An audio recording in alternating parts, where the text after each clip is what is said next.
How to format an SD card.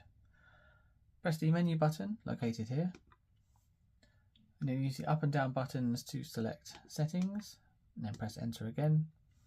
We're going to highlight SD card and press enter, and then we're going to select format and press enter again. You'll get a execute or cancel option, so we're going to go ahead and execute, so press enter again, and this will format the SD card to the P4.